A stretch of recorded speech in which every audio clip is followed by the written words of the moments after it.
Hello friends, my name is Amy. जिस तरीके से मैं आपको इंग्लिश सिखा रहा हूँ, ये वही तरीका है जिससे कोई बच्चा अपनी मदर लैंग्वेज सीखता है, देखकर सुनकर। तो जैसा कि आप जानते हैं, मैं रण मूवीज़ के सारे सेंटेंसेस पार्ट बाय पार्ट लेकर आ रहा हूँ, जिसके अभी तक मैंने 4 पार्ट्स कंप्लीट कर दिए हैं। This is part 5। तो चलिए शुरू करते हैं। इसका पहला सेंटेंस है, यहाँ पर अमिताभ बच्चन अपने दामाद से बोल रहे हैं, बिना निजी स्वार्थ के कोई किसी के लिए कुछ नहीं करता। No one does anything for anybody without personal interest.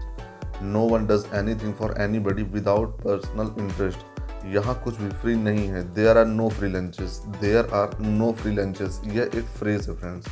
Next है, मुझे कुछ करी दे दो। यानी कि अमिताभ बच्चन यहाँ पर कुछ खा रहे हैं और अपनी वाइफ से बोल रहे हैं कि मुझे करी दे दो। गिव मी सम करी, गिव मी सम करी। इस तस्वीर को बहुत बारीकी से देखो। Look at this picture very closely. Look at this picture very closely. ये हादसा कल हुआ। This accident happened yesterday. This accident happened yesterday. Fielding के दौरान हमारे नवोदित स्टार क्रिकेटर अनुराग सिंह अचानक बेहोश हो गए। यहाँ पर राजपाल यादव अपने प्रेजेंटेशन की तैयारी कर रहे हैं और वो अकेले में ही बोल रहे हैं। While fielding our budding star cricketer Hansraj Singh suddenly fell unconscious.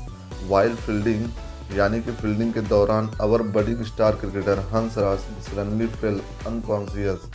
क्या कारण है? What is the reason? What is the reason? क्यों एक युवा जिससे हम फिट और मजबूत होने की उम्मीद करते थे, why a young man who we expected to be fit and strong, why a young man who we expected to be fit and strong Bharat के लिए खेलते हुए ढह गया। ढह गया यानी फ्रेंड्स गिर गया। Collapse while playing for India. Collapse while playing for India. Bharat की शानदार छवि क्यों धूमिल हो रही है? Why is India glorious image getting tarnished. Why is India's glorious image getting tarnished? युवा पीढ़ी क्यों बर्बाद हो रही है? Why is the young generation getting ruined? Why is the young generation getting ruined? इसके बारे में और जानने के लिए आज रात का विशेष शो देखें। To find out more about it, watch tonight's special show. To find out more about it, watch tonight's special show. युवा पीढ़ी, यंग जनरेशन, टुनाइट यानी होता है कि आज रात। माँ देखो कि तुम्हारे बेटे का जीवन कैसे खराब हो रहा है। यहाँ पर वो अकेले में प्रैक्टिस कर रहे हैं। Mom look how your son's life is getting spoiled. Mom look how your son's life is getting spoiled. यह कैसा था? How was it? अब ये पूछ रहे हैं रितेश देशमुख से कि मेरा प्रेजेंटेशन कैसा था। How was it? How was it? Trivedi, मैंने आपको पहले ही बताया है कि मैं ऐसे प्रेजेंटेशन को पसंद नहीं करता। Trivedi, I have told you earlier too that I don't like such presentations. I have told you earlier too that I don't like such presentations. मुझे आशा है कि उसने मुझे नहीं देखा। यहाँ पर अमिताभ बच्चन के बेटे आ जाते हैं अपनी ऑफिस में, तो राजपाल यादव ये बोल रहे हैं, I hope he didn't see me. I hope he didn't see me. पूरब, मैंने देखा एनकाउंटर पुलिस पर तुम्हारी खोजी कहानी। पूरब, I saw your investigative story on encounter cops. I saw your investigative story on encounter cops. बुद्धिमान, आनंद में, शानदार। यहाँ पर अमिताभ बच्चन बोल रहे हैं इंटेलिजेंट, इंसाइटफुल, ब्रिलियंट। इंटेलिजेंट यानी कि बुद्धिमान, इंसाइटफुल आनंद में यानी अच्छा लगा, शानदार, ब्रिलियंट। मैं तुम्हें गुड लक नहीं कहूँगा। आई वॉन्ट से you good luck. I want से यू गुड लक। तुम्हें देख कर लगता है तुम भाग्य से ज़्यादा अपने आत्मविश्वास पर खड़े रहते हो, यानी कि भरोसा करते हो। More than luck you seem to be person who stands on his confidence. More than luck you seem to be a person who stands on his confidence. हर शो की एक अलग पहचान होती है। Every show has a unique identity. Every show has a unique identity. मुझे डर है कि अगर आप इससे ज़्यादा खींचेंगे तो यह अपना प्रभाव खो देगा। यहाँ पर अमिताभ बच्चन और उनके बेटे अपनी कंपनी के लिए कुछ सुधार कर रहे हैं। तो यहाँ पर रितेश देशमुख बोल रहे हैं, I am afraid if you stretch it too far it will lose its effect. I am afraid if you stretch it too far it will lose its effect. और मुझे डर है कि इंडिया 24 बंद हो सकता है। And I am afraid that India 24 might shut down. And I am afraid that India 24 might shut down. यदि हम आज कुछ नहीं करते, if we don't do something today, if we don't do something today, हमें कुछ करने का दूसरा मौका भी नहीं मिल सकता। We might not even get another chance to do anything. We might not even get another chance to do anything. Dad, मैं आपके सिद्धांतों को अच्छी तरह से जानता हूँ। Dad, I know your principle very well. I know your principle very well. यहाँ पर अमिताभ बच्चन अपनी कंपनी में कोई भी सुधार नहीं करवाना चाहते, तो उनके बेटे बोल रहे हैं, उन्हें ध्यान में रखते हुए मैंने यह सब प्लान किया है। Keeping them in mind I have planned all this. Keeping them in mind I have planned all this. और डैड, हर कोई काफ़ी आश्वस्त है। And dad everyone is quite convinced. And dad everyone is quite convinced. India 24 के लिए ये बदलाव शानदार है। That these changes are fantastic for India 24। That these changes are fantastic for India 24। और माइंड मत करिए, मैं यह कह रहा हूँ। And don't mind me saying this, and don't mind me saying this. लेकिन सिद्धांतों के साथ हमें अपने कर्मचारियों के वेतन के बारे में भी ध्यान देना चाहिए। But along with principles we must also be smart about the salaries of our employees. But along with principals, we must also be smart about the salaries of our employees. मेरे ऊपर विश्वास करो डैड, हम समझौता नहीं कर रहे हैं। Trust me dad, we are not compromising. Trust me dad, we are not compromising. बस थोड़ा सा बदलाव, बस थोड़ा सा। Just changing a little bit, just a little, just changing a little bit, just a little. मैं तुम्हारे बदलाव से सहमत नहीं हूँ। यहाँ पर अमिताभ बच्चन बोल रहे हैं I don't agree with your changes. I don't agree with your changes. हमारे सामने व्यवहारिक समस्याएं हैं। We have got practical problems, we have got practical problems. देखें, जब तक हम इंडिया 24 के सिद्धांतों समझौता नहीं करते, ये अपने पिताजी से बोल रहे हैं। सी देखिए, as long as we do not compromise the principle of India 24। See देखिए, as long as we don't compromise the principles of India 24। कोई रास्ता नहीं है, कोई रास्ता नहीं है dad. No way dad, no way यानी कोई रास्ता नहीं है। No way dad, no way. किसी भी सिद्धांत से समझौता नहीं किया जाएगा। No principle will be compromised, no principle will be compromised. मैं आपको विश्वास दिला सकता हूँ। I can assure you that, I can assure you that. क्या तुम्हें यकीन है? Are you sure, are you sure? मेरा मानना है कि हर शो की एक अलग पहचान होती है। I believe that every show has a unique identity. यहाँ पर रितेश देशमुख फिर से बोल रहे हैं। I believe that every show has a unique identity. और जो तुम बता रहे हो वह शो के प्रभाव को कम कर सकता है। And what you propose might reduce the effect of the show, and what you propose might reduce the effect of the show.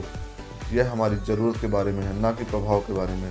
It's about our need and not the effect. It's about our need and not the effect. लेकिन अगर यह प्रभावी नहीं है तो यह ज़रूरतों कैसे पूरा करेगा? But if it's not effective how will it fulfil needs? But if it's not effective how will it fulfil needs?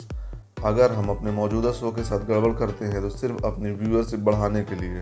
If we mess with our existing show just to increase our viewership, if we mess with our existing show just to increase our viewership, हम अपनी वर्तमान दर्शक संख्या भी खो सकते हैं। यहाँ पर रितेश देशमुख बोल रहे हैं, we may lose our current viewership too, we may lose our current viewership too. आप इस उद्योग में कब से हैं? अमिताभ बच्चन उनसे पूछ रहे हैं, how long have you been in this industry, how long have you been in this industry. इससे क्या फ़र्क पड़ता है? How does that matter, how does that matter. ऐसी चीज़ों को समझने के लिए हमेशा अनुभव की आवश्यकता नहीं होती। One doesn't always need experience to understand such things, one doesn't always need experience to understand such things. मैं मानता हूँ कि मैं इस उद्योग में नया हूँ, लेकिन मैं लंबे समय से दर्शक हूँ। I accept that I am a new of the industry, but I have been a viewer for a long time. I accept that I am new of the industry, but I have been a viewer for a long time. आपके कहने का मतलब है कि मुझे यहाँ की बातें समझ नहीं आ रही। यहाँ पर अमिताभ बच्चन के बेटे बोल रहे हैं, You mean to say that I don't understand the things here? You mean to say that I don't understand the things here? क्या आप यह कहना चाह रहे हैं? Is that what you are trying to say? Is that what you are trying to say? नहीं, आप मुझसे बेहतर जानते हैं। No, you know better than me, you know better than me. लेकिन आप केवल वही देख रहे हैं जो आप देखना चाहते हैं। But you are only seeing what you want to see, but you are only seeing what you want to see. तुम चुप क्यों नहीं होते? Why don't you just shut up, why don't you just shut up. यह ना भूलें कि आप इस चैनल के कर्मचारी हैं। Don't forget that you are just an employ of this channel, don't forget that you are just an employ of this channel. यदि आप हमारे खिलाफ बोलते हैं, if you speak against us, if you speak against us, कृपया ऐसे मेरी बगावत न समझें। यहाँ पर रितेश देशमुख बोल रहे हैं, please don't consider this as my disloyalty, please don't consider this as my disloyalty. मुझे पता है कि मैं सिर्फ एक कर्मचारी हूँ। I know that I am just an employ, I know that I am just an employ. आपको मेरी बात पर यकीन नहीं हो रहा होगा। You may not believe me, you may not believe me. लेकिन मैं इंडिया 24 की प्रगति के लिए उतना ही उत्सुक हूँ जितना कि आप। But I am keenly interested in the progress of India 24 as much as you are. But I am keenly interested in the progress of India 24 as much as you are. Friends, keenly वहाँ पर लगाते हैं जहाँ पर हमारी दिली इच्छा होती है, बहुत ज़्यादा इच्छा होती है किसी काम को करने के लिए, तो वहाँ पर कीन लगाते हैं, कीन डिज़ायर यानी कि तीव्र इच्छा। मैंने वही कहा जो मुझे कहना था। I have said what I had to say, I have said what I had to say. Dad को अब फैसला करने दीजिए, जय सही है। यहाँ पर अमिताभ बच्चन के बेटे बोल रहे हैं let dad decide now, let dad decide now. तो अमिताभ बच्चन बोल रहे हैं जय इज राइट, यानी कि उनका बेटा सही है, Jai is right. Let dad decide now, Jai is right. क्या आपके पास कहने के लिए कुछ और है? अब रितेश देशमुख से वो पूछ रहे हैं is there anything else you wish to say, is there anything else you wish to say. बहुत, लॉट्स, लॉट्स यानी कि बहुत। लेकिन क्या इससे कोई फर्क पड़ेगा? But will it make a difference, but will it make a difference, no नहीं। जय सुनो, हेडलाइंस 24 ने कुछ नए शो लॉन्च किए हैं। जय listen, headlines 24 has launched some new shows. जय listen, headlines 24 has launched some new shows. यहाँ पर अमिताभ बच्चन के बेटे जो शो लॉन्च करने वाले थे वो किसी ने दूसरे चैनल वालों को बता दिया और हेडलाइंस 24 ने वो चैनल पहले ही लॉन्च कर दिए हैं। तब ये बोल रहे हैं बिल्कुल हमारे नए शो की तरह, exactly like our new shows, exactly like our new shows. फर्क सिर्फ इतना है कि हम अभी तैयारी ही कर रहे हैं जबकि उनके शो ऑन एयर हैं। The only difference is that we are still preparing while their shows are on air. The only difference is that we are still preparing while their show are on air. यानी कि उनके shows live हो गए हैं, चालू हो गए हैं। शो ऑन एयर का मतलब होता है फ्रेंड्स कि उनके शो अब चालू हो चुके हैं, यानी कि जनता के सामने आ चुके हैं, यानी कि हवा में आ गए हैं या दिखने लगे हैं, आप ऐसा कह सकते हैं। तो इसके हिंदी मीनिंग कई सारे हैं, तो आप इसको शो ऑन एयर कह सकते हैं। तो फ्रेंड्स ये थे रण मूवीज़ के कुछ आगे के सेंटेंसेस। मैं अपने नेक्स्ट वीडियो में इसके आगे सेंटेंसेस लेकर आऊँगा। तो अगर आपको मेरे वीडियो पसंद आए हो तो मेरे वीडियो को लाइक करें, चैनल को सब्सक्राइब करें और ज़्यादा से ज़्यादा वीडियो शेयर करें ताकि ज़्यादा से ज़्यादा लोग मेरे इस वीडियो का फ़ायदा उठा सकें।